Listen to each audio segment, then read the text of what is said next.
G'day guys, Brendan Nat here from Tentworld here in Prospect, and we're going to talk to you about how to join a couple of sleeping bags together. Don't forget to smash that subscribe button, don't forget to leave us a thumbs up, really appreciate that, and don't forget to ding the bell as well, because they'll let you know we're going to put up some fantastic new content. So let's get right into it. Alright guys, so when you're trying to join sleeping bags together, it's really important that you note the difference. Okay, there's two main differences. You either have a hooded sleeping bag, or you have one without a hood. They join differently depending on which one you have. As you can see, we've got two hooded versions here, and they'll join in the middle. Okay, to do this, you need a left hand zip and a right hand zip to go together. A few key features you've got to be aware of. At the bottom end here, you've got two zips which come on a hooded sleeping bag. So you've got a side zip that undoes the entire way. So there's two zips, one on the side and one on the bottom that Brendan undid separately, okay? This allows you to undo the sleeping bag. So when you're joining two together, the only zip you need to undo is this side zip. You can actually leave the bottom zip done up, because what will happen is you'll get this little fancy foot configuration here, where the side zips join in the middle. A few things to be taking note. Obviously, are they the same brand and the same model? If they are the same brand and model, and you've got left and right hand, and you've got two zips separate, they can join in the middle, because the zipper size will be the same. That's really important. If they have a different tooth size, they're obviously not going to fit. You can't fit a size 10 zip with a size 8 zip. They're just not going to work. And obviously, different brands, it might be a different length, and again, it's not going to fit. And just be aware and make sure that they do have, in fact, two zips. If you have one continuous zip, it's not going to work. Unfortunately, you just can't put them together in the middle. If you happen to have a hooded zip, and it is one piece, you can still kind of get by. What you can do is instead have them joined one on top and one on the bottom. So if I flip this towards you,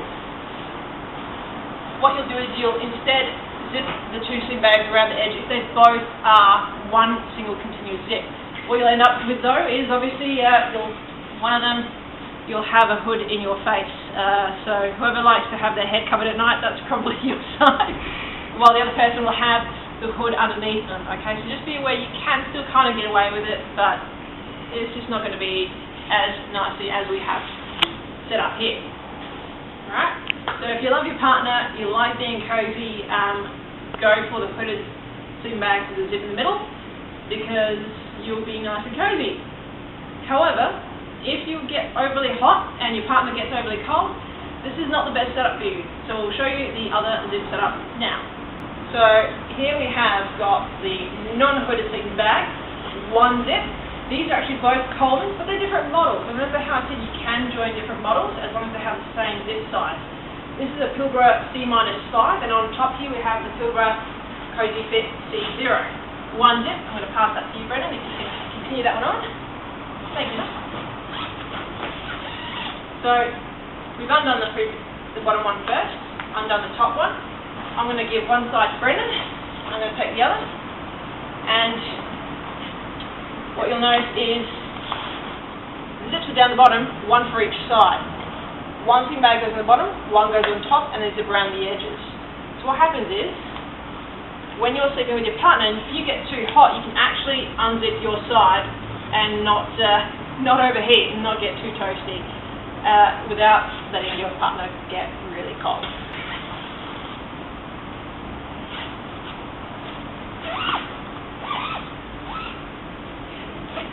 These actually have a special glide zip, so it stops the zip from getting tangled as you go. That's the little red plastic front portion you see on the zip. It's actually stopping it from getting caught as you go along, which is really nice and easy. But there you go. What you'll notice is they're perfectly together. And being the Pilbara C-5, you have the extra in a removable fleece liner as well. So if you're really cold, you can leave that in there. If you're really toasty, you can take that out, have it as a blanket. This is one of my favourite combinations because I tend to get really toasty. I mean, I can pop out a leg, whereas this fella here, he gets really cold. I don't think he'll be opening the sleeping bag anytime soon. My bad. Prospect out. See you guys.